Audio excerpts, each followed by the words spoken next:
work at the Danish Institute for Human Rights, primarily on issues that concern natural resource governance. And my presentation is on human rights in small-scale fisheries and the role of national human rights institutions. I also have some slides. Could I, if they're available? Sorry, Goddey, can you pull up my slides? Yeah.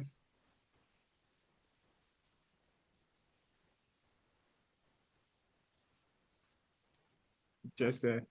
Oh, good.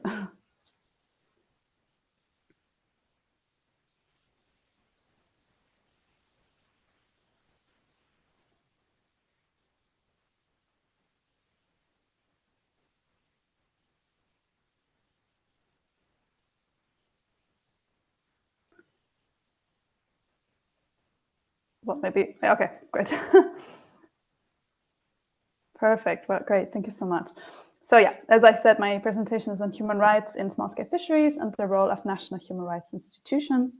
I also have a brief agenda prepared on my second slide,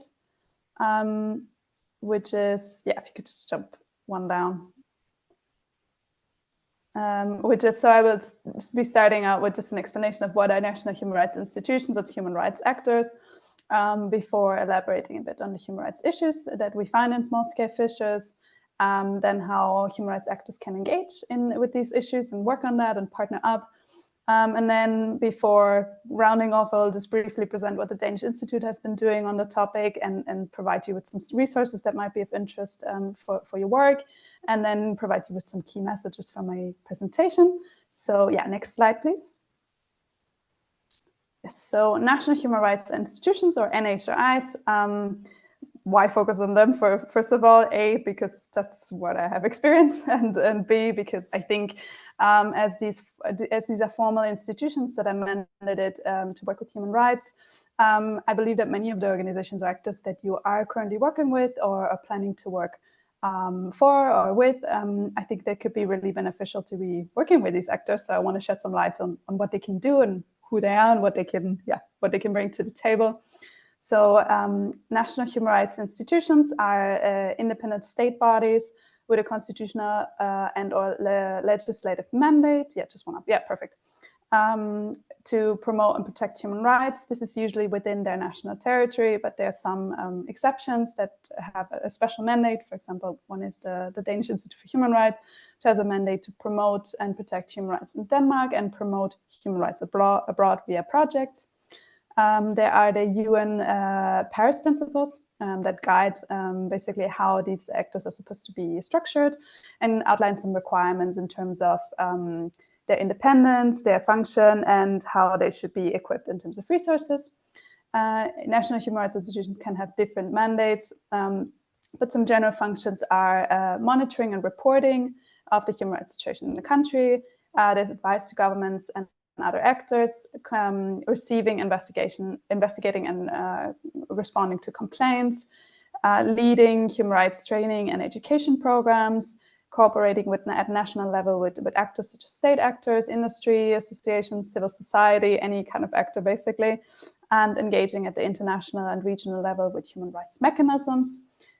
These institutions are accredited by the Global Alliance of NHRIs with an either B or A or B status, depending on how well they comply with the Paris Principles. And currently there are 118 accredited, A or B accredited NHRIs globally, so that's quite a number actually. Yeah, if you could jump to the next slide, please. Yeah, one more. Thanks. Yes. Yeah. So human rights in small-scale fisheries, or SSF. Why is small-scale fishing important?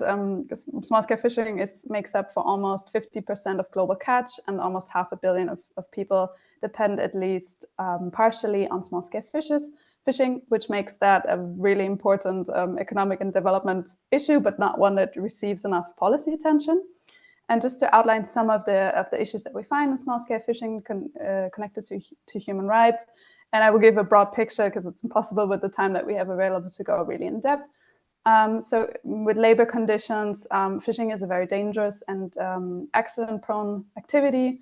where a lot of small-scale fishers lack the proper equipment and the proper safety equipment, and the fishing vessels that they're lent to by boat owners are often not in good conditions, and there's little to no inspection by local authorities. In terms of payment on what they receive for their catch, there's a lack of transparency at the market price at which the fish is actually sold, and they receive often just a share of that market price, which if catch isn't enough, and if the price at which they can sell is not sufficient to sustain a family, that may make them take out a loan, which they sometimes give in return for free labor, which is then called debt bondage. Another issue is child labor. Crew members tend to be below 18 years often of age, and sometimes 12 years old. And they do very demanding and very hazardous tasks, such as pulling in nets and sorting and drying fish, which if it's very hazardous, it's a violation of international labor standards. And also in comparison to their adult counterparts, they often receive very little payment or no payment at all. And what adds to this is the lack of unionization in small-scale fishing. So in some under some national labor laws, small-scale fishers are not considered laborers, so that prevents them from joining trade unions. And trade unions are also often basically made up by boat owners and middlemen who dominate the discourse. So there's no strong voice on the interests and needs of small-scale fishers. Another aspect is the standard of living. Fishing is volatile. It depends on how much catch you get when and where. So that creates economic insecurity. And what adds to this is that the consequences of climate change. Oh, sorry, one back. I'm not. Yeah, thanks. What adds to this is when climate change affects ocean acidification or extreme weather events, and families solely rely on small-scale fishers. That pushes them often into situations where they cannot cover their expenses. What we've also seen at the Danish Institute is that small-scale fishers communities tend to be located in rural areas close to water. So if with rising sea levels and floods, that affects the housing situation, and there's often not a sufficient public infrastructure in terms of medical services, safe drinking water, education. So yeah. Affecting health, affecting education, any aspect, and there's a deep neglect by authority. In addition to this, when there's fishing bans to help replenish the fish stocks, that hits small-scale fishers the hardest in terms of livelihoods. They often do not have any income at all during fishing bans, and do not get the capacity to find alternative ways of making livelihood when there's a fishing ban. So which can lead to malnutrition due to inadequate access to food, and them having to take out loans, which pushes them further into poverty, and then the cycle just continues. And fishing is a seasonal work. So if there's no access to social security, that limits kind of the possibilities due to informality. Then one that I think is also not receiving as much attention as it should be is gender and women in small-scale fisheries. When women make up almost 40% of employment in small-scale fisheries, it's mainly in post-harvest activities. So that means processing fish, transporting, selling, trading. But the fishing itself tends to be male-dominated, which leads to the fact that fishery censuses do not, or sometimes do not include post-harvest activities, which then doesn't get women in fish the policy attention that they deserve, lower pay, etc. As I said, it's male-dominated. So what happens to the woman of the household if the husband, son, father, brother, whatever, isn't able to make that income anymore? Women also report sexual assaults during work and also when they're at home and their male relative goes to sea. And due to the fact that dropout rates of girls in school are higher, so you have a lack of formal education. And women obviously also face the triple burden of working at home, making an income, and working in community much more than their male counterparts. And then lastly, just on Indigenous peoples, fishing is an important part of the culture of many Indigenous peoples. It's customary, so traditional ways of living, but also subsistence. But they also have to compete with industrial projects, aquaculture projects, energy projects, or marine conservation. And due to the lack of recognition of their rights to land, rights to territories, resources, participations, they often find themselves affected in their way of living, of culture, and food security. They also experience discrimination in employment. So a situation that we have been working with a lot is the La Mosquita region in Honduras, where there's indigenous lobster divers, and that is lobster that's primarily exported to the US.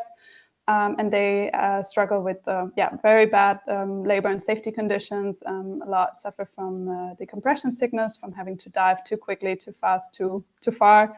That's actually a case that went in front of the Inter-American Court of Human Rights.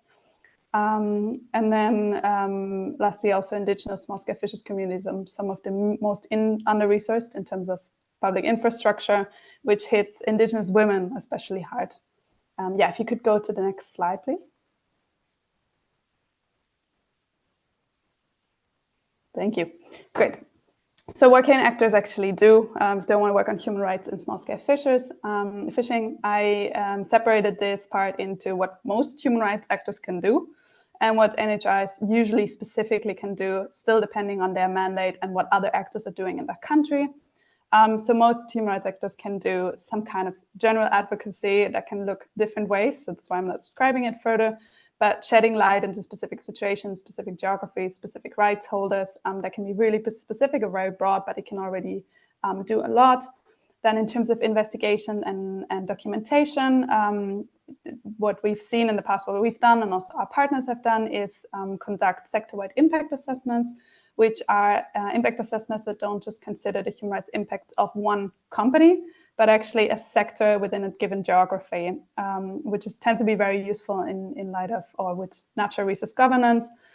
Examples of this are a sector-wide impact assessment, or SWIR, as it's called, of the small-scale fisheries sectors in Bangladesh and the Chile salmon industry, and I will talk more about that later. Actors can also create indicators for measuring the human rights impacts of or the performance of companies. So an example is the Responsible Recruitment Toolkit, which was co-developed by the Institute for Human Rights in Business. And then one which I find really important is partnerships and multi-sectoral approach and multi-stakeholder approach. So to maximize impact and to partner with different actors and to find that marriage between human rights and environmental aspects.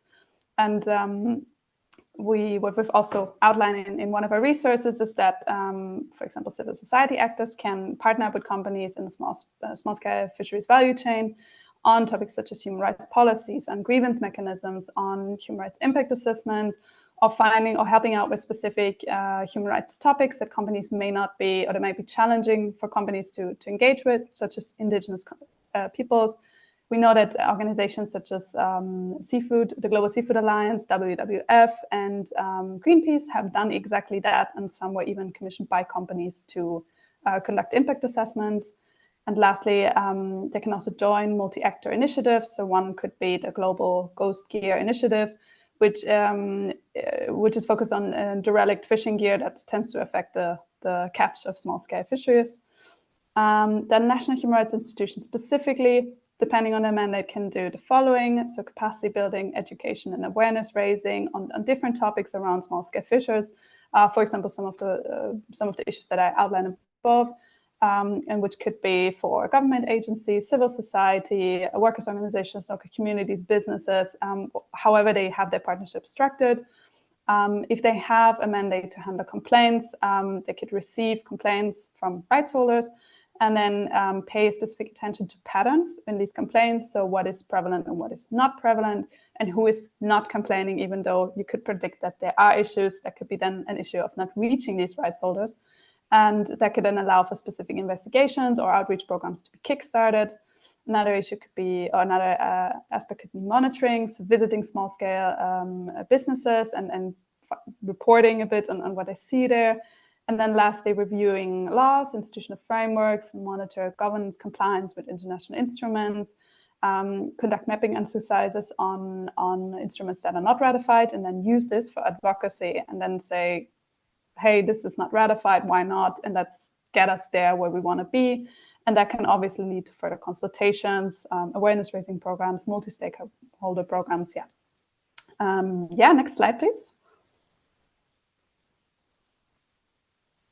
Thanks. So I think I have a few minutes left, so I'd quickly outline what the Danish Institute for Human Rights has been doing. So for the last 6 years now, we've been leading a project called Sustainable Oceans. It's funded by the Swedish International Development Cooperation Agency, or SIDA. For the last 6 years, it was the focus was on understanding and documenting human rights issues in fisheries and aquaculture. This was quite explorative upon being approached and understanding by the donor and understanding what are the human rights implications around SDG 14 on life below water, and some key activities that are also outlined in the next slide. So I'll not go too much into depth here. The sector-wide impact assessment that I mentioned before, human rights due diligence aspect in fisheries value chain. We have resources on certification, on fisheries subsidies, on indigenous people's rights. So really broad aspect. And now for the next 3 years, we have just kickstarted a new phase of the project with a more narrow focus on small-scale fishers, fishing-dependent indigenous peoples and coastal communities. And the focus is on poverty alleviation and the right to a sustainable environment. We have 4 key focus countries to focus on implementation. So that is Colombia, Honduras, Sierra Leone, and Tanzania. But we will also engage on a regional, international level with human rights actors and environment actors and mechanisms, and some processes that could be relevant for the project. And in the next slide, I have some resources. So if you could just jump there. Yeah, exactly. So I hope these slides are shared. I hope they're then useful. So these are just some of the resources that we found quite helpful in our work, and that partners have also found helpful. And I want to highlight specifically the briefing note for NHI engagement with the blue economy in Africa. It is specifically formulated for NHIs, but I think it can be a basis for any human rights actors to actually start up engagement or consider how they can have entry points.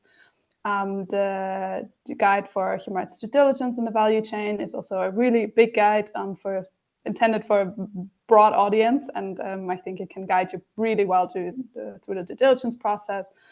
And then we also have a tool, Human Rights Guide to Fisheries, which outlines how some of the human rights, how human rights link to fisheries in terms of instruments. So how do ILO conventions lead to the link to the Convention on the Law of the Sea?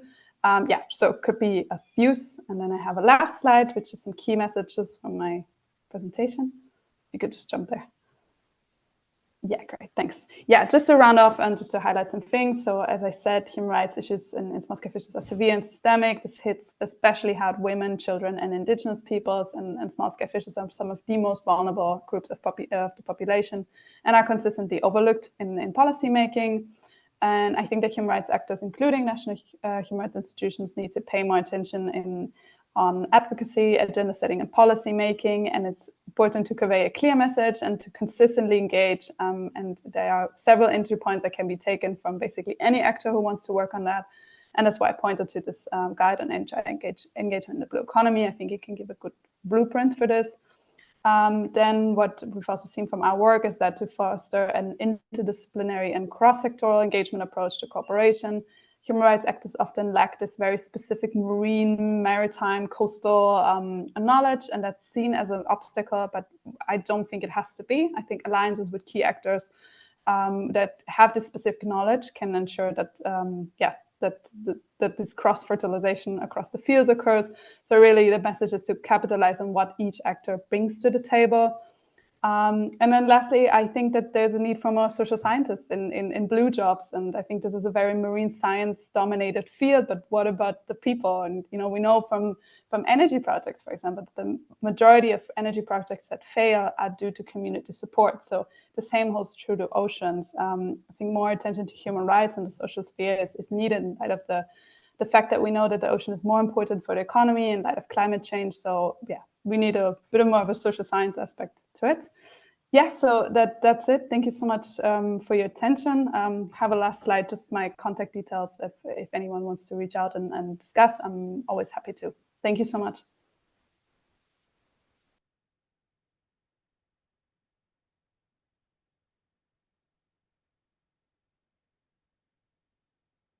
All right. Thank you very much, Magdalena, for such an amazing presentation. I really appreciate that you you really mentioned the social scientists. The collaborations are very much needed, and we need interdisciplinary approach to solving these issues, especially with the ocean, because it's the people who use the ocean, it's the people who depend on the ocean, and we cannot exclude the people, we cannot exclude the social aspect and the social scientists. So that is, again, one of the main reasons why we are here. And also about the gender issues is a very sensitive and a huge issue right now. So with regards to human rights and all the diversity and inclusion, so the underrepresented groups also, there is a huge need to pay much more attention to them. So that was a very interesting presentation, and I really like also at the end that you already provided your contacts, especially for those who might find this very interesting and those who would want to follow up on you and your project. I think it's very interesting. Yeah, and would also like to take questions. Do you have questions for Magdalena? I think she will be very happy to answer your questions.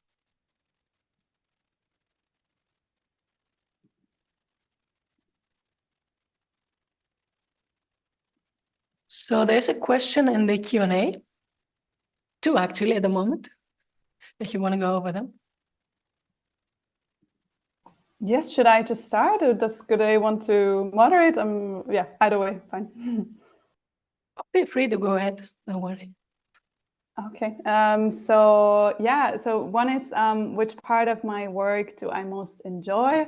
I think it's a quite diverse, the work specifically that we do on fisheries, it's very diverse, and I think what has been really rewarding is that this summer we did some trips for the new phase of this project to understand where do we want to work, what does it make most sense. We're very thorough in the methodology, so we went to 4 countries, which are our 4 focus countries, so Honduras, Colombia, Sierra Leone, and Tanzania. And in Honduras and Colombia, we were able to meet with communities, and this was it was really great to see kind of the immediate, to talk immediately with rights holders. I think that was very enjoyable. It was really, really interesting, and it was great to meet people. Yeah.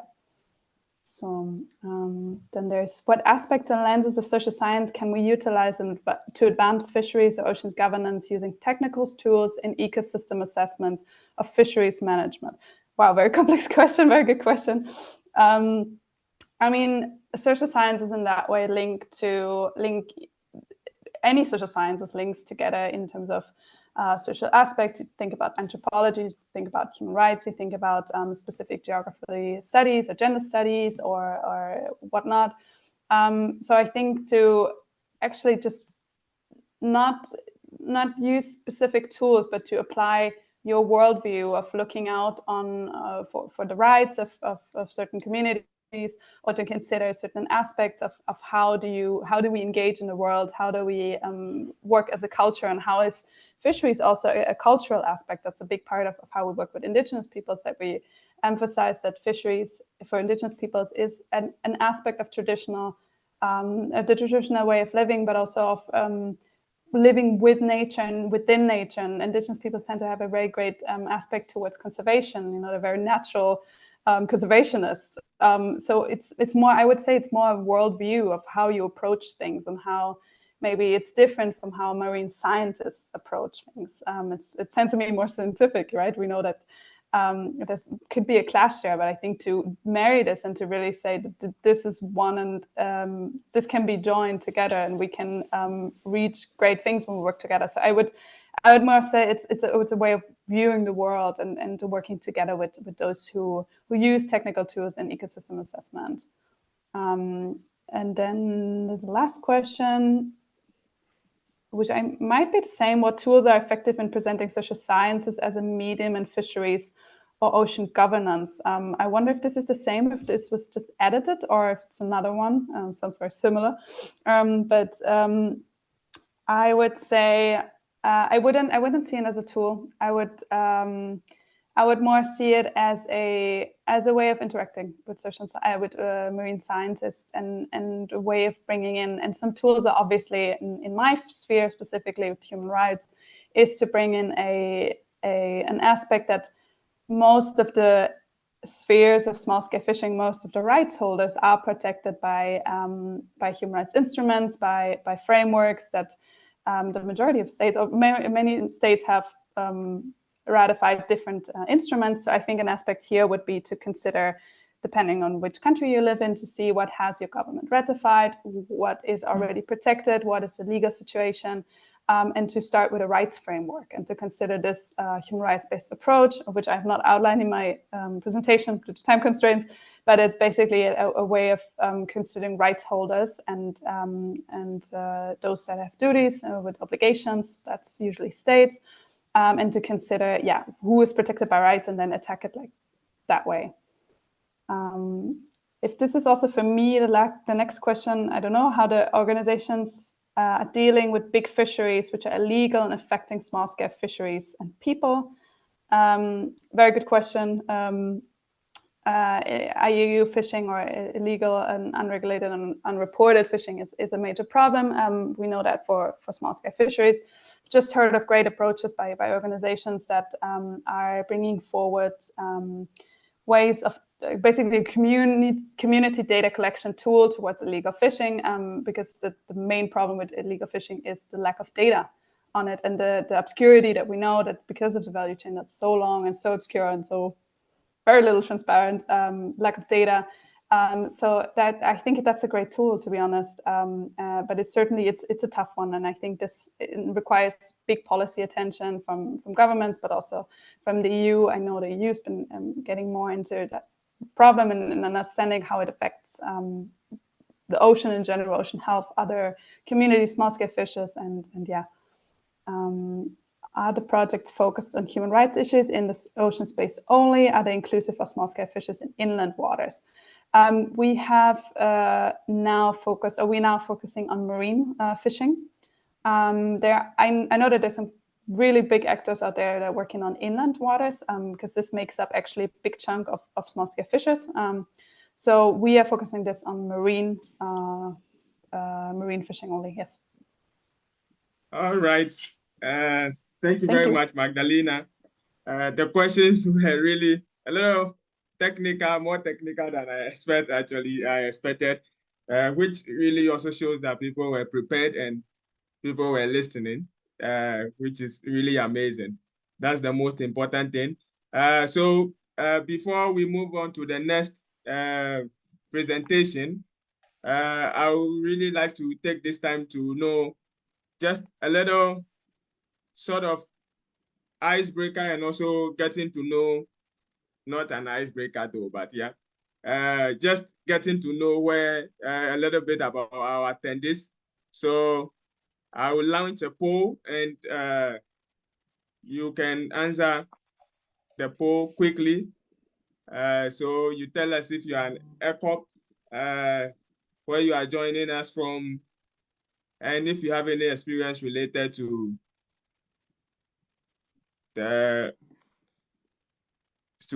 small-scale fisheries. So if you can see the polls, can you see the polls?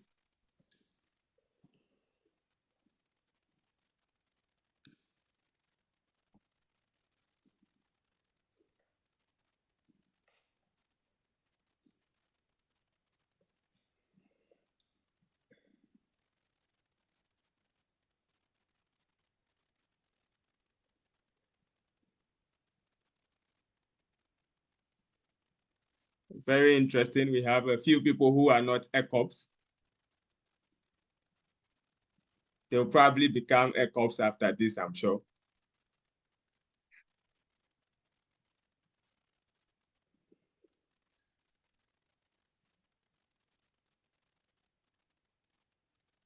We have most people joining us from Asia and Europe. It's pretty amazing. We have North America, South America.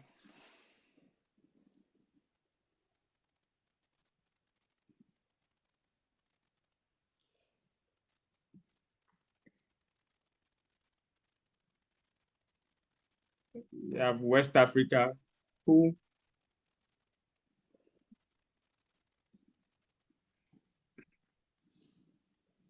East Africa, really nice. So whilst the polls are going on, I will just quickly also introduce the next speaker. So we have Momo.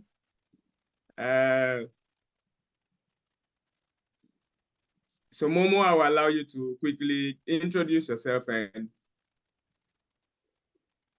take it on. Perfect. Thank you very much. Good day.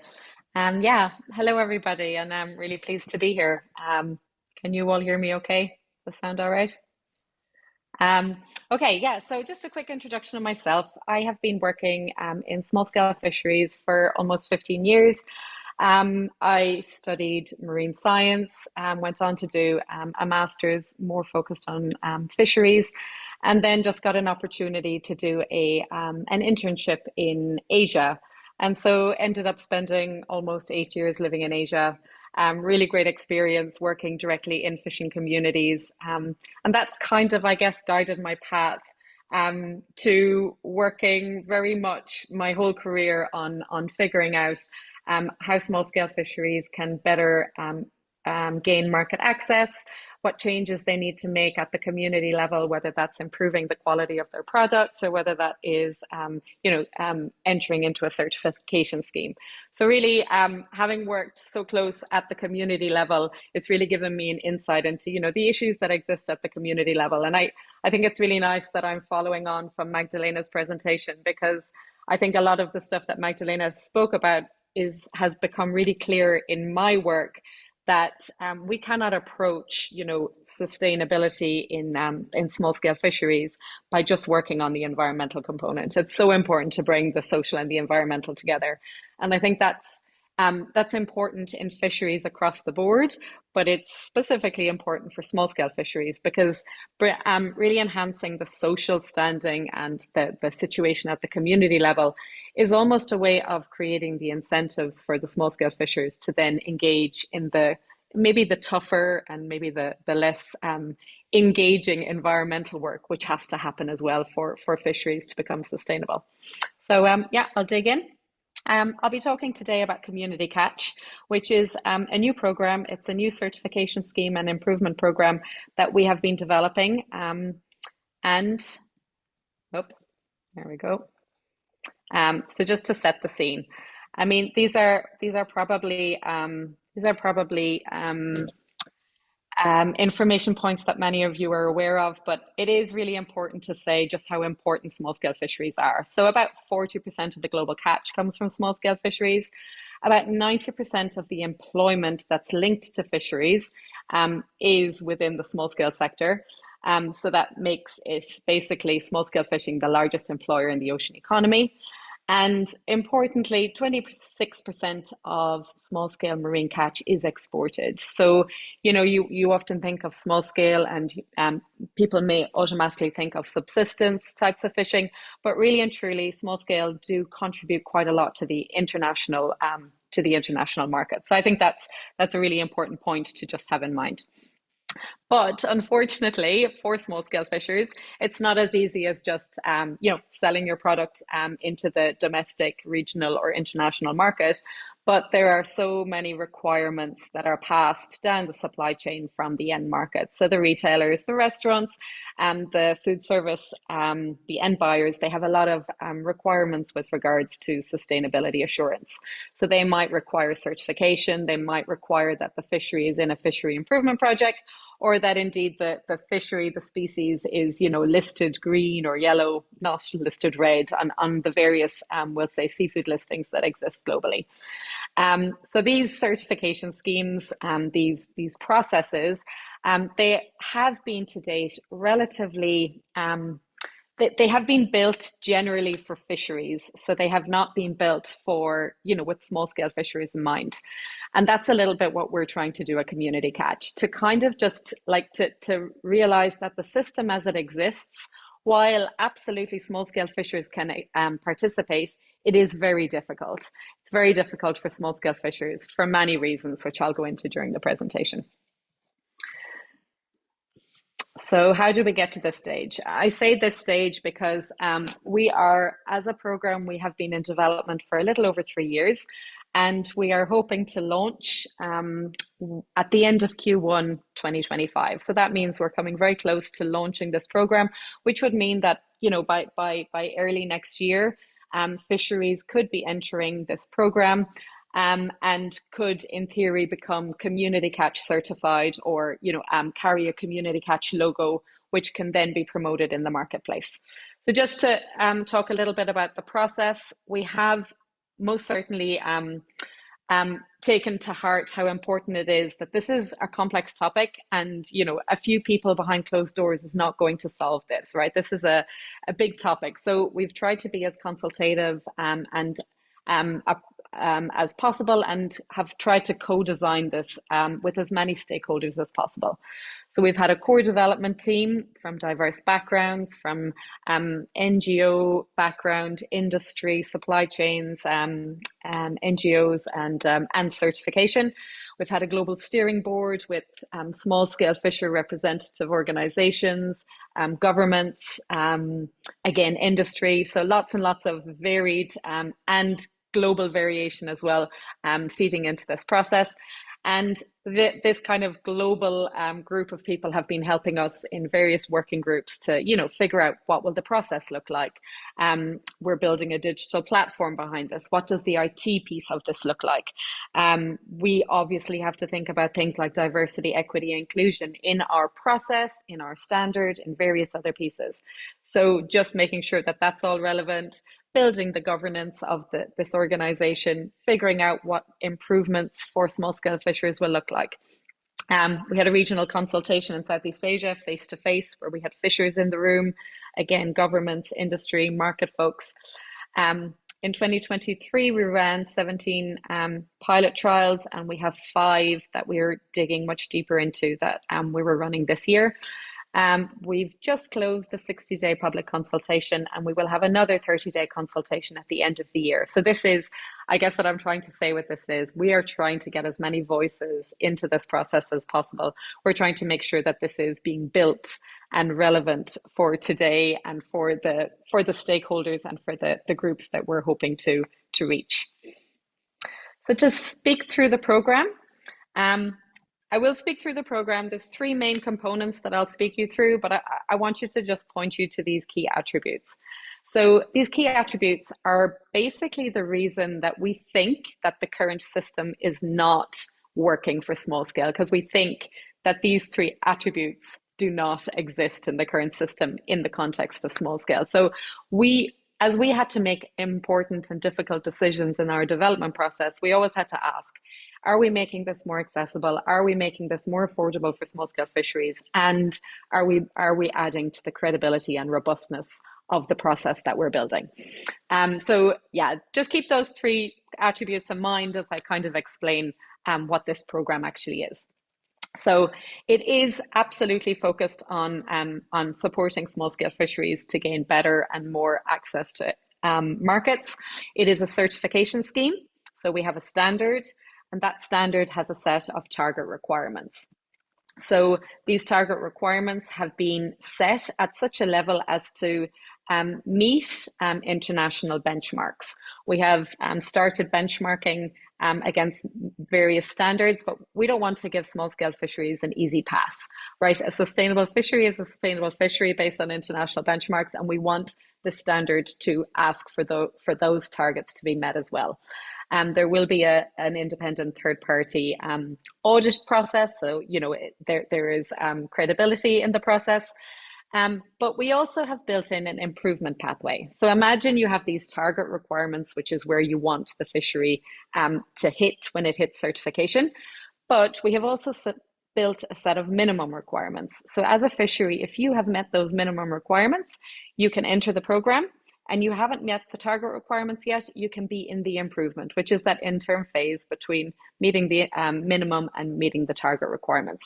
So we also know from fisheries improvement globally that small-scale fisheries, you know, they don't really fit into the box that we have built internationally. Internationally, you know, it's said that, you know, a fishery improvement project should take approximately 5 years. whereas we know that a lot of small-scale fisheries will need quite a lot longer. So we've built these kind of nuances that we know are relevant to small-scale fisheries into kind of having set, timelines and all of that into our program. There will be a chain of custody, so assurance that a community catch labeled product, whether that be community catch improver or community catch certified, that product is really coming from a fishery that's engaged in the process. And then just to say that the client, the client to the certification, it can and should very often be the fisher association or the fisher group, but we're also okay with it being, some actor in the supply chain, an NGO, a government that is working with a group of fishers. So this is just a quick overview of the standard. For those of you who know something like the MSC, you know that the MSC has 3 principles that focus on environmental. And these green bubbles here on the inside, these are kind of our principles. And like I said at the beginning, they go across social and environmental. So again, this idea that, the social and the environmental need to come together if we're talking about small scale communities. Then these 9 we'll say principles are broken down into subcategories, and each of those subcategories is actually broken down into a set of questions. So what we've tried to do is we've tried to break these complex topics and we've tried to break them down into a questionnaire basically, and that questionnaire becomes a self-assessment. So that's kind of the first point of call of a fishery. If they would like to engage with this, they would sit down, they would answer this questionnaire, and that would be that questionnaire, and the means of verification that they would submit is basically then what the auditing body, the CAB, would evaluate to understand where the fishery sits. Have they met the minimum requirements, or have they already indeed met the target requirements, and are they going to become certified? The second big piece of our program is a digital platform. So this really speaks to the point here in the attributes about accessibility. We feel really strongly that putting, a PDF document with complex topics like a standard into the world in a PDF version is not how to engage small-scale fishers. So we feel like we need to use the digital era. We need to use the ability for our tools, our standard, everything to reach many, many different languages in many, many different places. We want to use videos and just more imagery to be able to bring our points across. And we think that is much more doable through a digital platform. Also, each fishery that engages will have a profile on our platform. So, stakeholders can log on and see how a fishery is doing, whether they're doing better on the social or the environmental side. The market can log on and see whether the progress is appropriate. So there's real transparency here as well. We're hoping, that fisheries really are transparent about the work that they're doing and the progress they're achieving. We think that over time as well, using everything digitally will also decrease the costs. If you think about let's just say 3 tuna fisheries in Indonesia being engaged in the program. The first tuna fishery is audited by a CAB, and they already verify that the stock assessment is in good form and that various pieces have been met. In theory, with machine learning, AI, the next fishery would then not have to have those pieces audited, right? So that over time as well, the auditing process becomes more affordable to the small scale fisheries, because probably, speaking honestly, it is probably affordability that has kept small-scale fisheries predominantly out of, we'll say, programs that are, that are just much more expensive to achieve that exist at the moment. So then, we want as well this digital platform to, have tools, resources, training capabilities to really become a network hub where small-scale fisheries can learn from each other, where, lessons learned are shared, that type of thing. And this transparency thing is really important as well. I think, I've explained this. This is really just the idea that, we want this platform to be very central and to really create the ability to share information and create linkages as much as possible. And then the third really important piece, this is a piece that I feel very strongly connected to, and it is this idea that, again, small-scale fisheries and certification, it's hard, it's complex. And again, having a fishery in a community catch improvement scheme and just saying, okay, go ahead and do your improvement, like that's not really okay. Like we want to be a switchboard. We want to be there to support those small scale fisheries, to help them, to help them figure out how they're going to build their action plans to continue improving. How are they actually going to get introduced to markets who are interested in their product? So we want to be the switchboard in between there. We want to connect fisheries to markets. We want to connect markets to fisheries. We want to connect the fisheries to funding mechanisms to pay for the improvement. And we really want also, very importantly, to connect the small scale fisheries to the support organizations that can help them to do the improvement. So really to be, a switchboard sitting in the middle and supporting. And the way I'd like to describe this, and I will caveat that this is in its early stages of development. This is not necessarily ready to be rolled out when we launch early next year.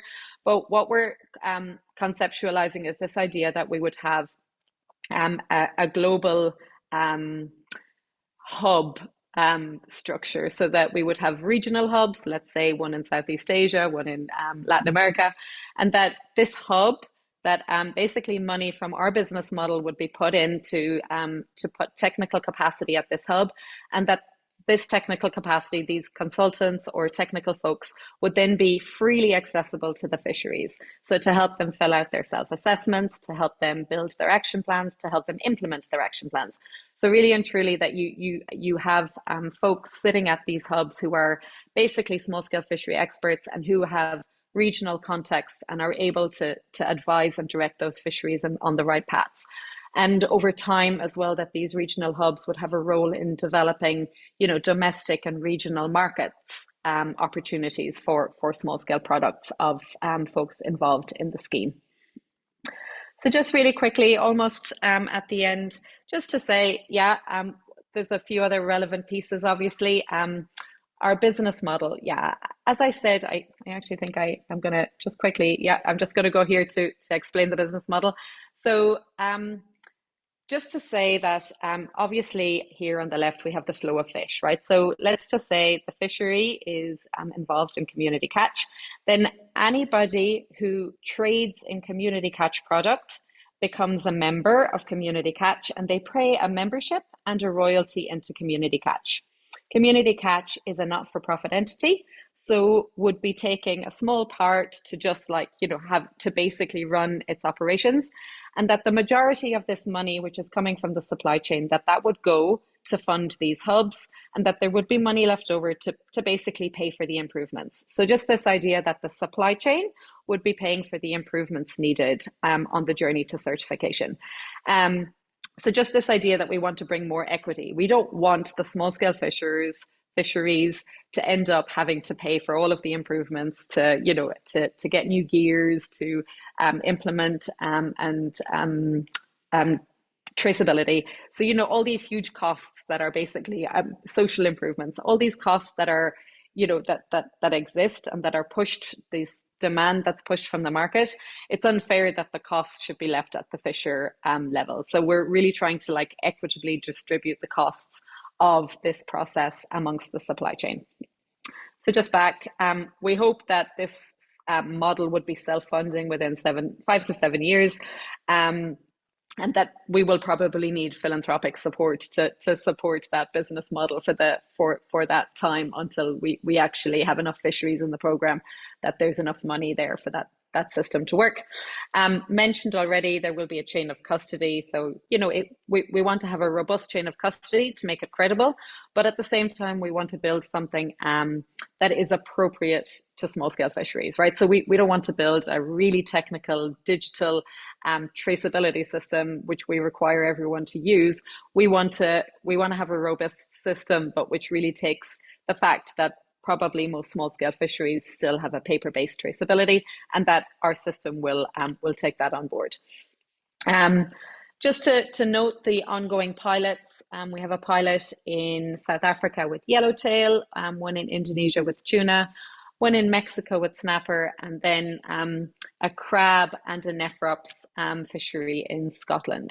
So we've been digging quite deeply here. So we've deployed the self-assessment that I mentioned. So we had each of these fisheries fill in the self-assessment. Then we had 5 global conformity assessment bodies, CABs or auditing bodies. We had 1 allocated to each, and they done the verification evaluation process. And we're now in the process of starting to build the action plan to close the gaps. So just this idea that each of these fisheries have not necessarily met the certification level, and that we're going to help them build the action plans and figure out, again, how to help them meet those actions and keep progressing forward. And we're also doing quite a lot of work to make sure that each of these pilot fisheries are connected to a market that's willing to promote community catch product. So that's obviously a really big deal because, community catch is currently not known. The landscape as it exists, MSC is very well known. Fair Trade USA would be a little less well known. And there's a few other certification schemes out there. So we have to do quite a lot of work to really make sure that the market accepts this program as well. I spoke through that. And then just, how to get involved. We, as I said early on, we really want a lot of voices to be involved in the development of this. And we do see that even if we do launch early next year, that this program will likely be in development for another while, because we need to make sure that it fits. We need to make sure that all of the pieces work. We've tested as much as we can at the pilot level, but we are very aware that this landscape, seafood supply chains, they're dynamic, they change quickly. So we want our program as well to be dynamic and to change with the needs of the sector.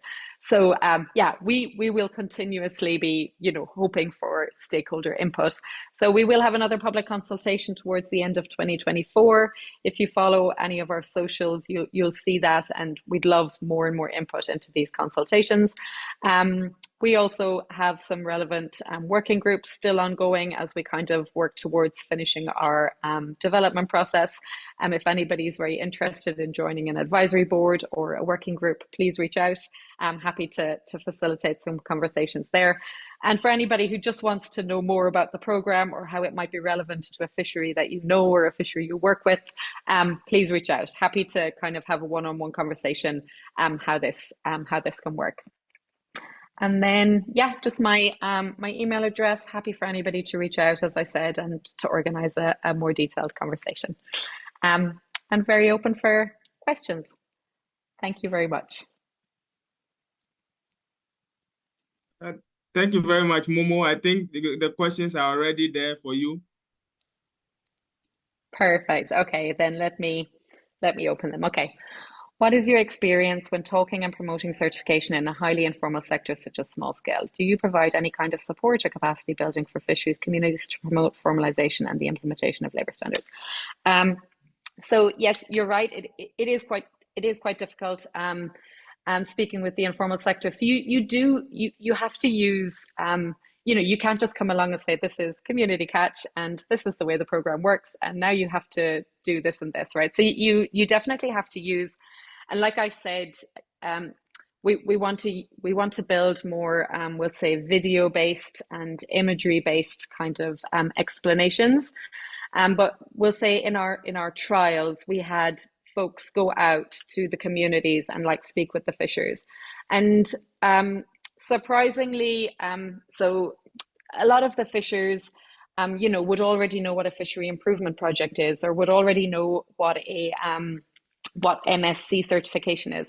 So it was easier to explain than expected. But in saying that, the question always comes. It's always the same questions that comes. And that is, well, what's the benefit for us, right? So obviously fishers understand that this will take some effort. So I think that's an important thing to go to the community with, to really explain, what are the benefits for the fishers to engage in this. And then, sorry, just, do you provide any kind of support or capacity building? So we like I was saying about the digital platform, at the moment I'm building a database of support organizations. So I'm basically collecting all of the tools, the digital, the traceability, digital tools, all the capacity building tools that already exist out there, and I'm putting them into a database, which we will share on our website. But additionally, we are going to look into that database for gaps, and anything where there are gaps and where there is a real need for capacity building tools, it'll be on our remit to begin building or figuring out how they could be built. So we will definitely be working on that. How do you recognize and assess whether certain actors are advocating for actions serve their own interests but may have adverse effects on fishers? For example, value chain actors like fishers, vendors manipulating market price to artificially suppress the value of the catch. Yes. So interestingly enough, this topic did come up when we had our regional consultation workshop in Jakarta earlier this year.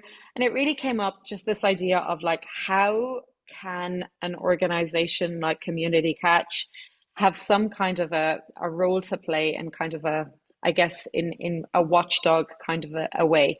And I think the conclusion that even, the fishers came to in that workshop was that actually it's quite inappropriate for us as a standards holder to in any way have some sort of a say or an ability to, to manipulate or to work on prices.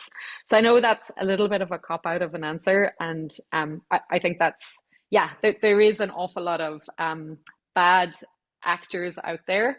And I suppose what we would be trying to do through this program is actually build the empowerment of the fishers.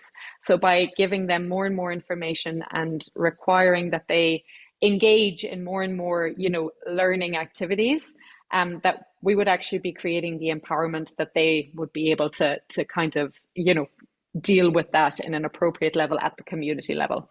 So it's a little bit of a cop-out of an answer, I realize that, but it's just, as a standards holder, it would be inappropriate for us to kind of get involved in with prices and that type of thing. How did you enter in this field?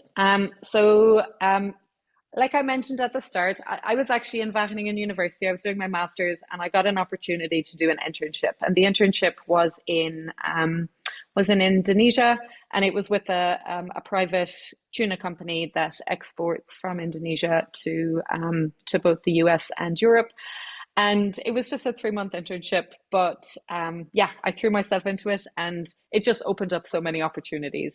I came home to finish my master's, and then as soon as I was finished, I went back to Indonesia because there was lots of excitement. It was kind of the beginning of when fisheries improvement projects were really kicking off, and there was just a lot of opportunity there. So that's how I basically got into it. I see that we're probably running close to time for Chris, so I don't know, will I keep answering questions? I'm really happy to. I think, but that's up to you, Goddey. Yeah, I think you can. There is someone who even has a follow-up question. So it might be very interesting for that person to connect with you and ask you questions, because he really might have a lot of questions for you. So it would be very interesting. One, or Juan, Marty, I think you should connect with Momo, and then the other people can also reach out to Momo. She would respond to you, because we are behind time. But I really appreciate that there are a lot of questions coming in, which means people, again, as I said, like are really interested, listening, and people are also have also done their research, which is really amazing to see. We have our last, so I think after the last presentation, there will be just a little time to maybe answer some other questions, maybe, or to again talk about ECOP, and I'll provide a link. You can go directly into the link to the ECOP program page. There's a lot of information there for you. There's probably a national node in your country that you can join. You can reach out to any of us. You can reach out to me or any of us. about the ECOP program, how you can join, how you can explore opportunities and all of that. And we'll be very happy to provide information to help you and to bring you on board or to work with you. Thank you very much. And so I will move to my last presenter. So Chris would be our last presenter. Hello, Chris. Yes, I'm here. I'm much. just getting into slideshow. Just take it on, introduce yourself and. Yeah, of course. First of all, I'm really grateful for the chance to be able to talk with all of you today.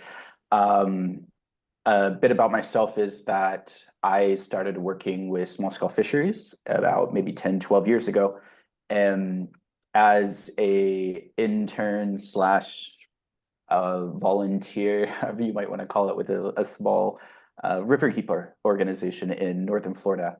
And was working with oyster fishermen there. So it's a bit of a shift, kind of moving away from oysters and having the opportunity to work around the world, not only with small-scale fisheries, but on this specific topic that I was invited here to talk about today, which is post-harvest losses or aquatic food loss and waste.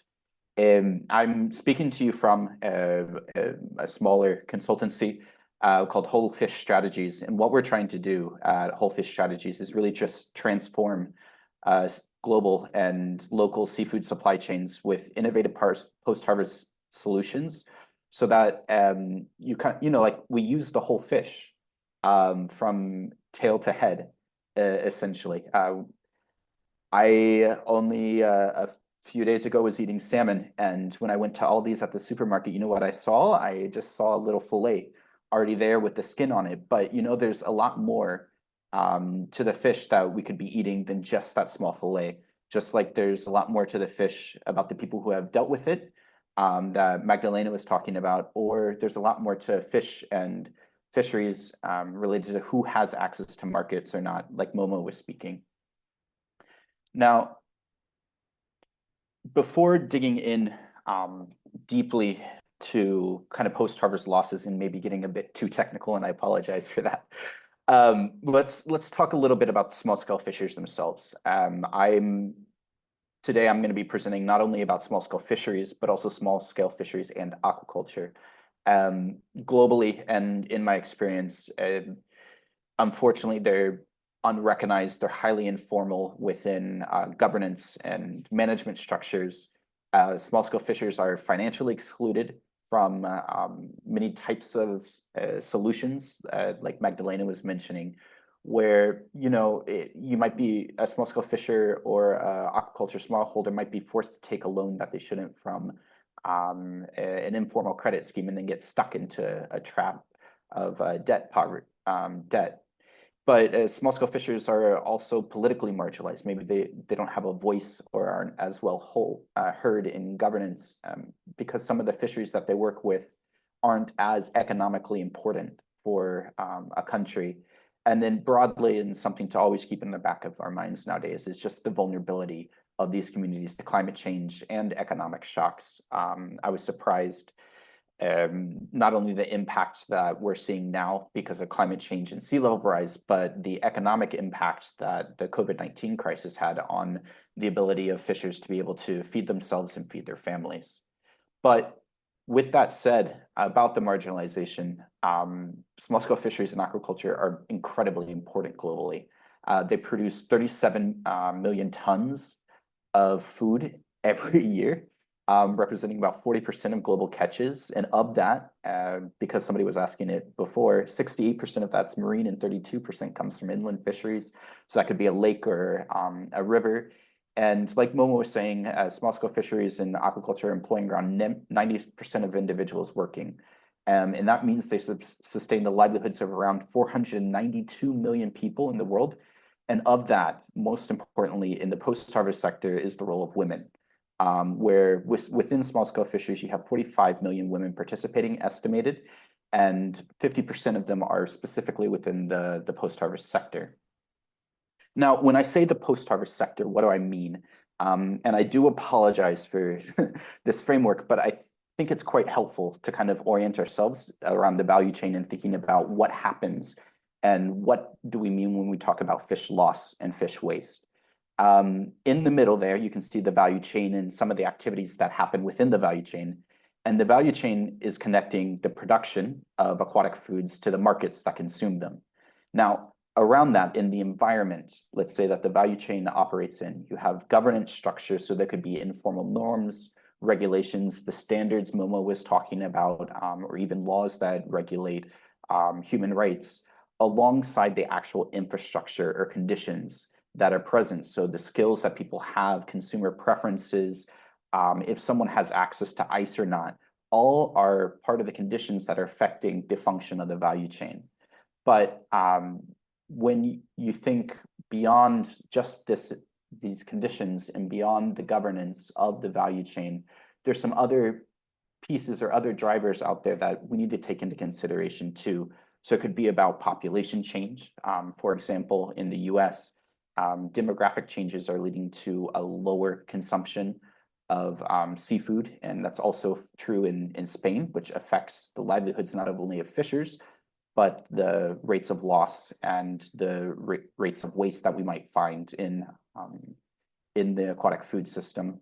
There might be ecological drivers. You know, with climate change, fish are moving locations. They're migrating away from hotter areas, away from the equator, and that directly affects the function of the food system, the ability of us to feed ourselves, and the employment of small-scale fishers.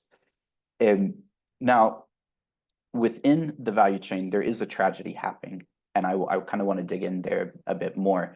So if you remember, within the value chain, the processing or the production, 18% of fish that's caught globally, not around aquaculture, but just wild-caught fish, the best estimates say that it's completely discarded before landing. So that could be because the fish itself is damaged, or it could be because it's bycatch, a fish that a fisher didn't want to catch and is not going to be able to sell once he reaches port. And in the middle of the chain, so where you have activities around processing or sale or transport, around 30% of the fish caught globally is lost. And then finally, once it reaches catering, so restaurants or the consumers, so you maybe going to a supermarket and buying fish and then bringing it home to eat, about 8% globally, the best estimates suggest that fish is wasted then. And in some, that produces lost profits, lost foods, and lost jobs just from this practice.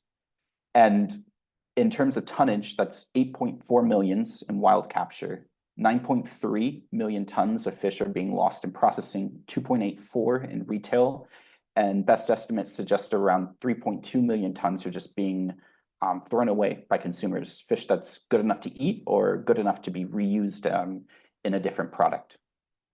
Now, within small-scale fisheries specifically, best estimates are that fish is lost between 20 to 75%, those rates. But unfortunately, we don't know that much about what's happening within small fisheries. There's good work going on by some organizations in East Africa. There's other work going on in Southeast Asia and Indonesia, in the Philippines, trying to quantify how much fish is lost and how much fish is wasted as it moves through the supply chain and what some of those drivers might be. But really, as I was saying before, we just don't know enough, but we suspect that it comes from limited access to knowledge by post-harvest actors, market pressure, and just lack of data or information about how markets work. And then finally, as I mentioned before, just a limited access to capital or finance, preventing and driving these loss rates. Now, when a fish is lost, it might happen at discards, as I said, in processing, in storage or transport. What happens with that loss is that it might be thrown away or it might be utilized in byproducts. Now, when a fish is wasted, again, it more generally is thrown away, but it might be also utilized in byproducts. And I don't know if you've noticed so far, but I've been using two separate terms to talk about this issue, loss and waste. Loss is what happens from production almost until it gets to consumers. And then waste is what happens at home. not thinking about fish, but the other day I was at the supermarket, I bought some tomatoes, and I had to throw them away because I just didn't end up cooking the tomato sauce that I was expecting to cook. That counts as a waste, and that might happen with fish too. And fish that's frozen, or fish that maybe just expires because you didn't realize the expiration date was coming up. Now, for small-scale fishery, the activities within the value chain that contribute most to loss center around processing, the preservation and storage of fish, and its transport. And I'll be digging into those three pieces a bit more today. But what we try to do to address that issue within transport, processing, and storage is first, as an organization, conduct value chain assessments to better understand where loss and waste is occurring, and then working with actors on the ground to identify pre-existing solutions within the food system. So a good example of that would be some work that I recently did in Tanzania, where we were able to identify that somebody had already built a solution in country to flies landing on fish and causing it to spoil. A woman, a quite creative woman in one of the communities, asked her husband to build a drying rack that just had a hinged lid on the top of it, and that was enough to reduce loss rates by 10 to 15%. And it's those types of solutions that we bring together into co-design of implementation plans of how to scale out and bring those solutions to more actors so that loss and waste are reduced, directly impacting the ability of fishers to feed their families and feed their communities.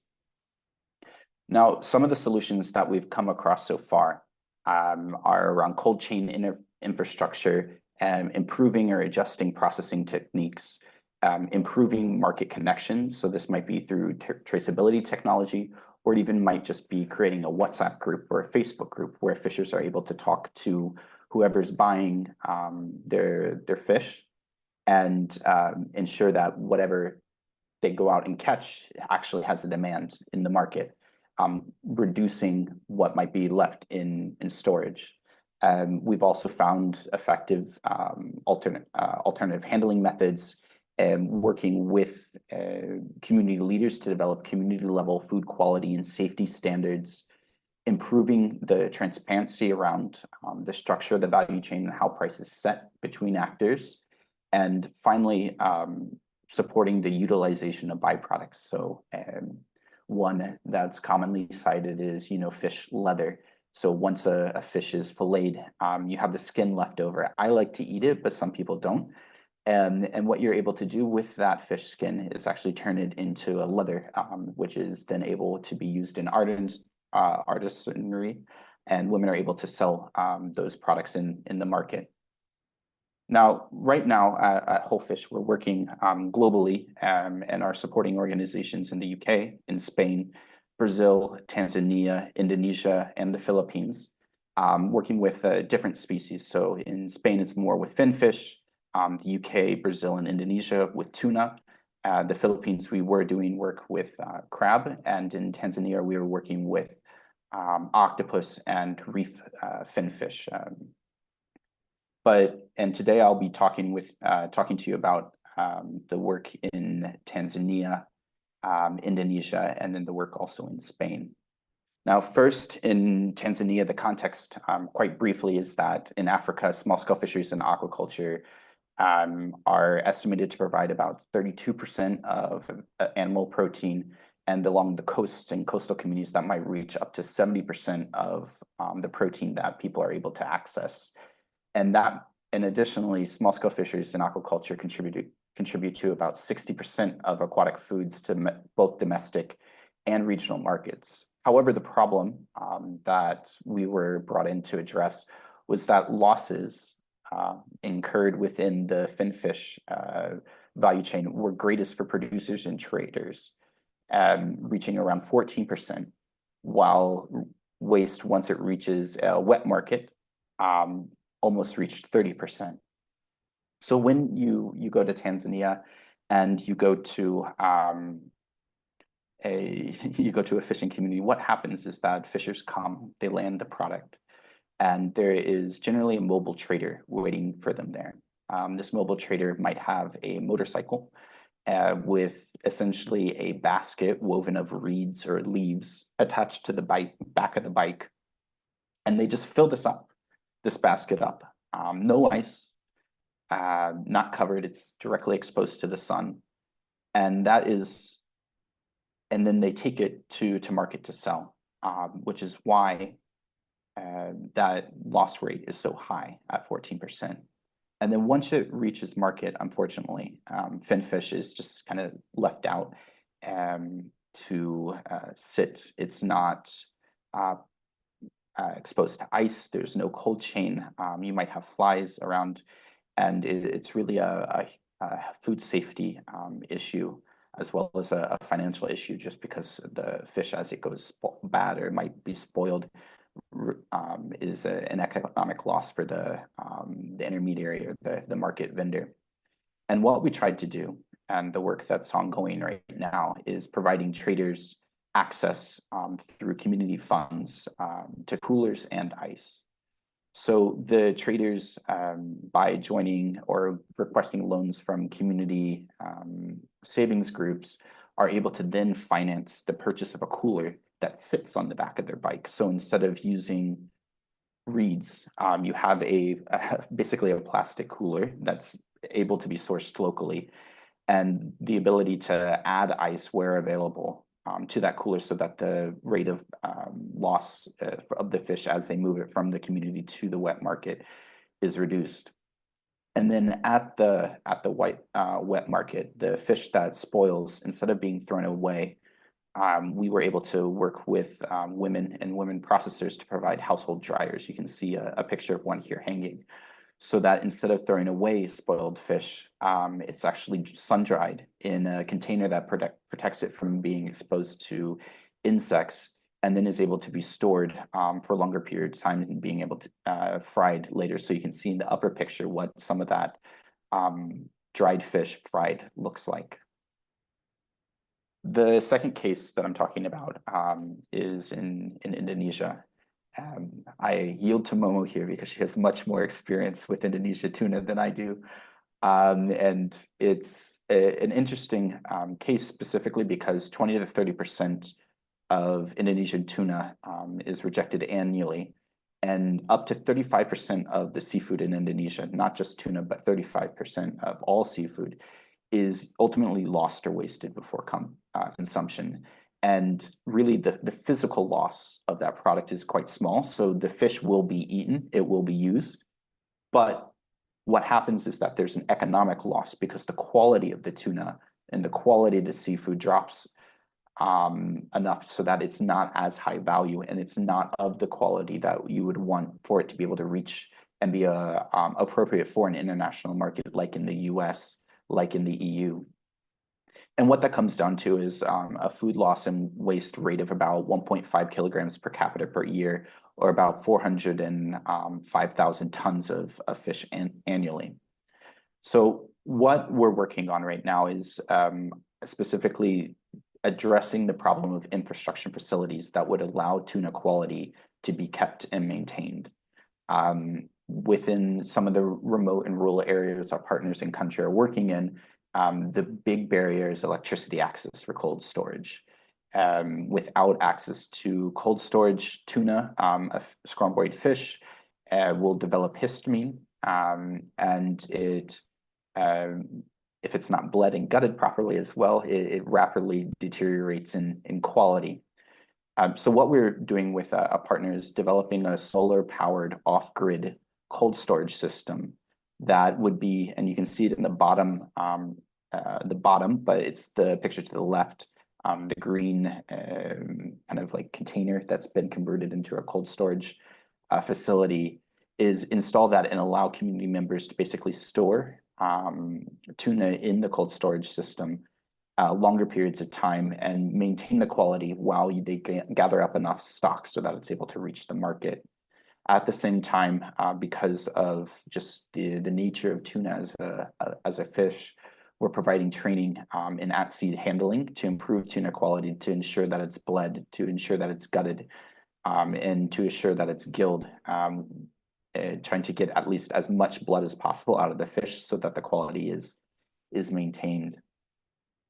And then in the third case, which I'll go through quickly because I see we're almost at time, is here where I live in Spain. Europe is the second largest contributor to aquatic food and food loss and waste, second in the world after Asia. And most of food loss occurs at processing, but the waste is occurring at retail and at home. And the project that we're working on is trying to quantify and measure how much seafood is being wasted at home and at retail, so that we're able to then develop an app to improve market conditions and to improve stock management by restaurants. Ideally, improve the coordination between fishers, small-scale fishers that catch locally, and restaurants, so that when stock goes down, a fisher is notified and able to then provide fish of the species and type that the restaurant needs to the restaurant, as well as work with restaurant actors, so chefs, maybe some moms at home, to develop new recipes that use new parts of fish that haven't been used before in Spain, or recipes that have more appropriate proportions for what people are able to eat, therefore reducing waste.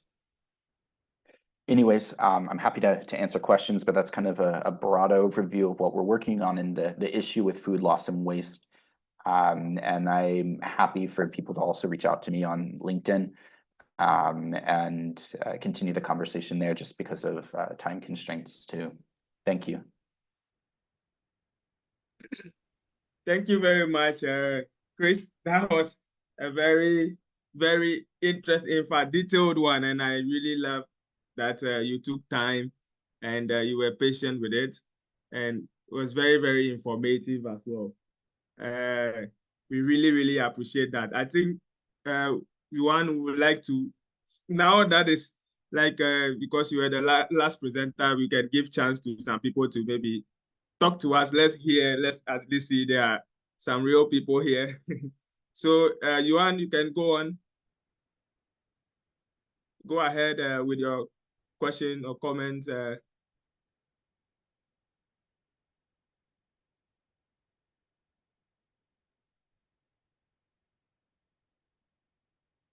Hello, Yuan. You can talk. I think, yeah. Yes. Hi, Giordano.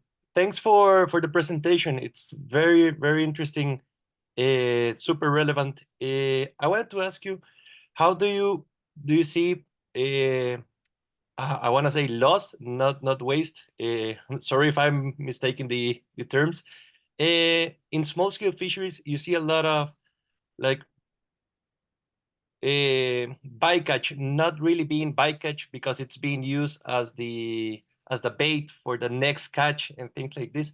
How do you see this in the whole percentage? Because I think that bycatch from semi-industrial is very different from bycatch in small-scale fisheries.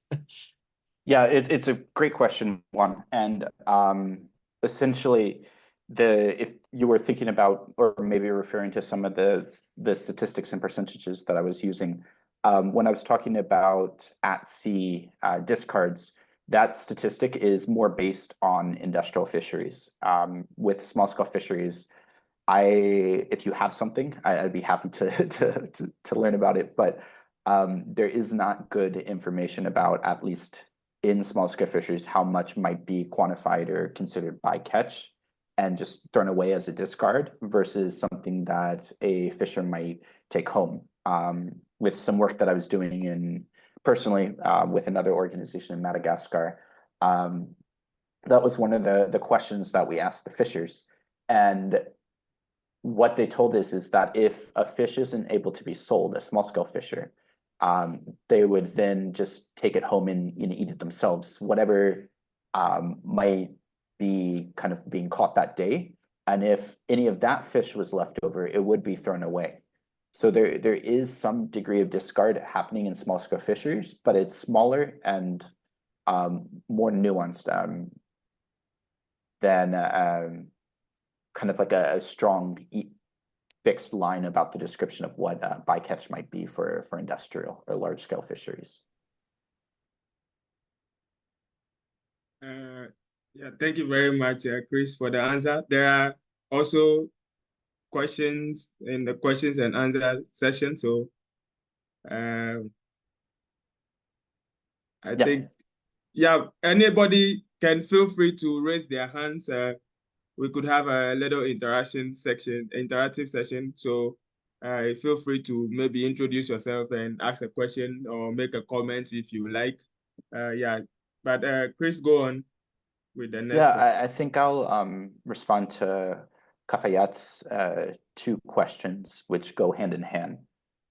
So she or he, I'm not sure, are asking how affordable are cold chain facilities or ice flake making equipment for small-scale fisheries in developing countries, because cost and affordability of that type of infrastructure, so ice machines, cold chain facilities, is a reoccurring issue in the post-harvest sector for small-scale actors.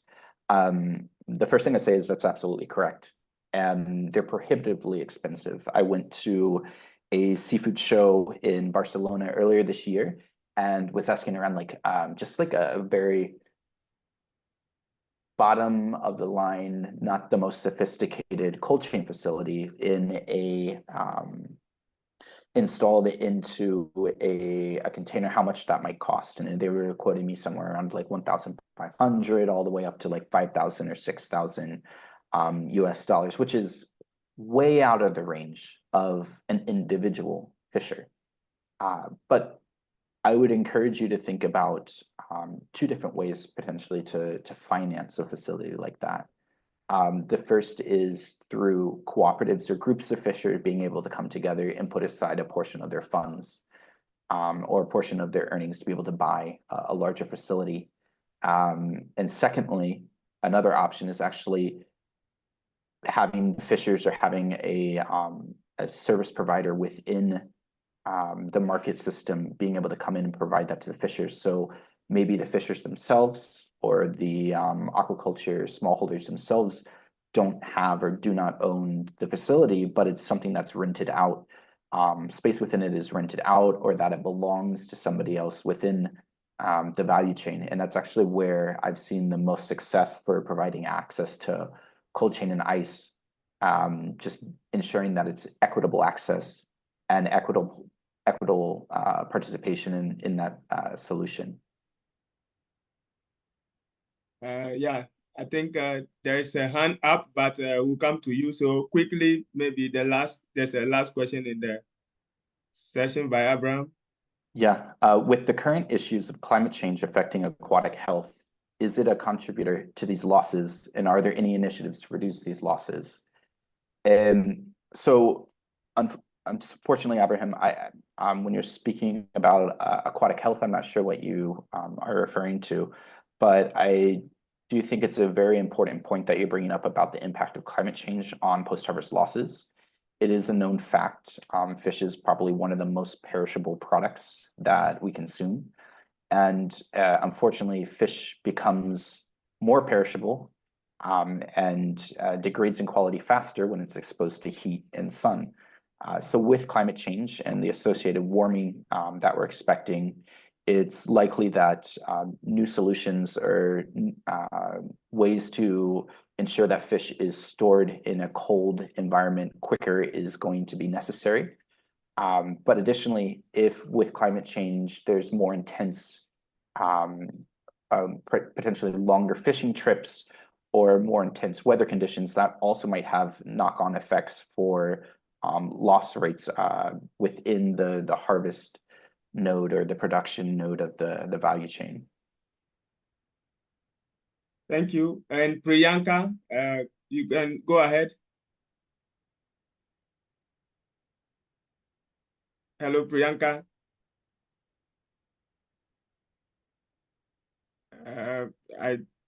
Priyanka, or maybe network, yeah, but Anyways, if you are ready, I think you can go ahead, Priyanka. But Hello? Hello? all right. Yeah, hello. Can you hear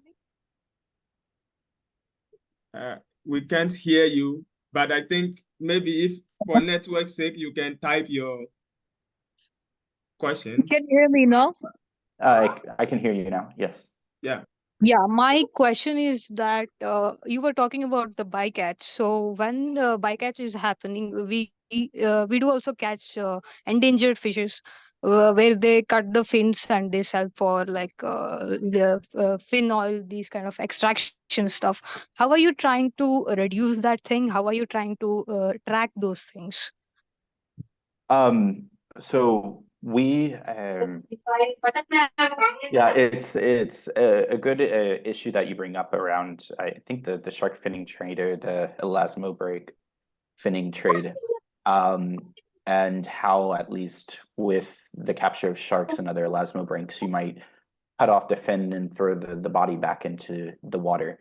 But unfortunately, we don't work with sharks, so I can't really answer or respond appropriately to your question, but I do know that it's a significant issue that we should be thinking more about and being addressed. Yeah.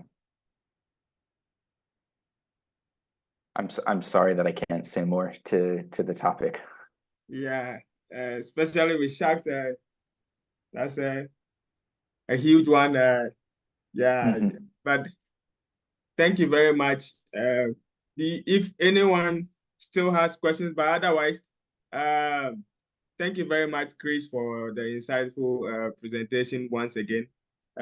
This was very informative, and I really appreciate the engagement, the questions, and I really appreciate it. And I'm happy that people are engaging and people are following up. That is the most important thing. I'm glad that people have their questions answered, and everyone might have taken a thing or two from this. What is next, or what is next for us as ECOP or ECOP program? I think the link is in the chat, so I just send the link in the chat if you want to follow the ECOP program. Please do. There is a national node probably where you are in Ghana, Nigeria, Morocco, Canada, UK, India. There are several nodes for this is the umbrella ECOP program. So we have a lot of national nodes, so you can join your national node and see what is going on and in your country with regards to ECOPs. So thank you very much, everyone, for joining. If you have any other question, maybe not related to the topic, but in relation to ECOP, or maybe career with regards to the presenters, also for the presenters, you can ask or you can approach them. They are very approachable, I can tell you that. I was able to approach them, so you can also do that. Yeah, and they have also provided their LinkedIn and emails. So if you have any issues, if you want to collaborate, I'm pretty sure they will be very excited to collaborate, to work together. They'll be very excited to provide more insights. They will be also very excited to provide advice for you as early career ocean professionals, as they are also very excited to inspire all of us. Again, we have other webinars that will be coming up. We try to do monthly webinars, and also recently we tried to bring a new initiative, a mentoring program that will bring mentors to mentor us, specifically not only on topics but on career, as we try to help ourselves, especially around career, because I know a lot of people have questions about career. What would I do after my master's? What would I do after my bachelor's? I'm doing my master's, or I want to do my master's. Where can I work? And all of that, a lot of questions. So specifically for the ECOP program, also there are a lot of task teams. This is just a training and mentoring task team. There is the communication, social media, different funding, a lot of teams that you can join. If you need some help or advice, you can reach out to me or any of the, like the ECOP, the emails you see and the people you see. You can reach out to anyone and they'll be very happy to provide you with guidance and explain things to you. Thanks to everyone who joined. I could see Dr. Kafayad from Texas in the US. I could see a lot of interesting people. I could see some of my friends from Ghana. It's very amazing to see all of you. And a huge thanks to the presenters once again. As we bring this webinar to a close. Again, like I said, you can reach out to the presenters, you can reach out to us, you can reach out to me. I was your moderator for today. And my name is Goddey Atitsogbui. Through the ECOP program, I've been able to explore opportunities and meet a lot of great people, including the speakers that you see today, which is very amazing. So you can also join the group and connect, collaborate, work together, explore opportunities. Thank you very much once again, and goodbye, everyone.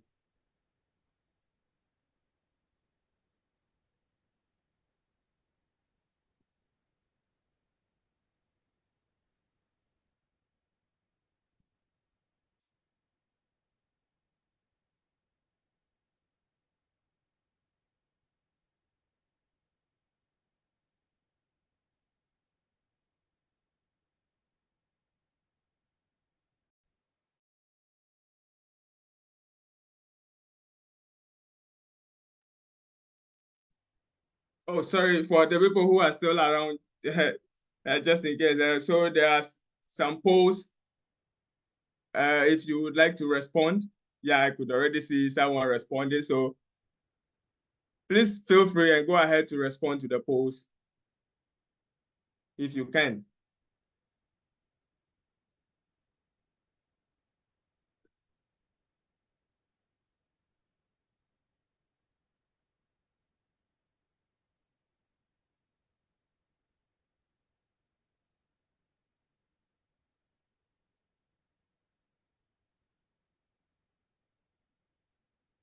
Yeah, I could see the responses coming in. Very interesting.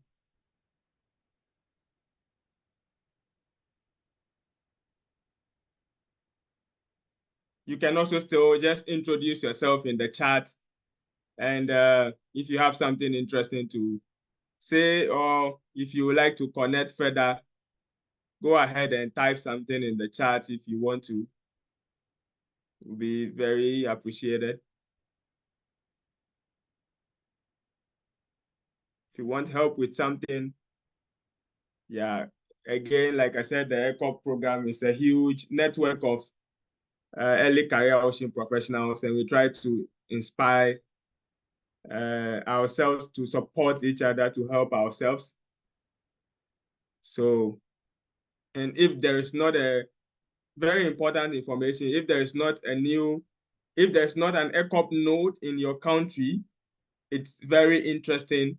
That's a very interesting thing for you now, an opportunity for you to connect with maybe a few more, like a few other ECOPs or people working in the ocean and blue economic sector in your country.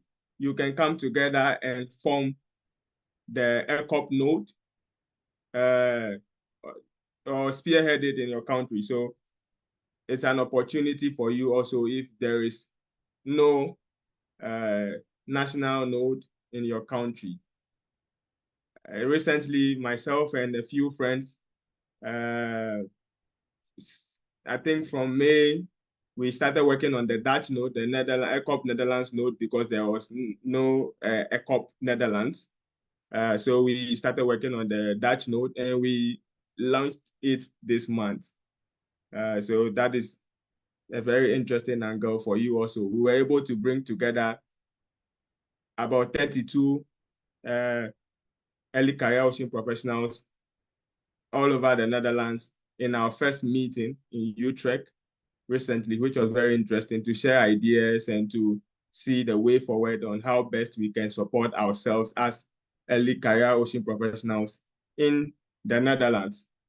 So it's a very interesting initiative for you if you would also want to spearhead a node in your country or support the work of ECOPs in your country. You can find a national node, like I said.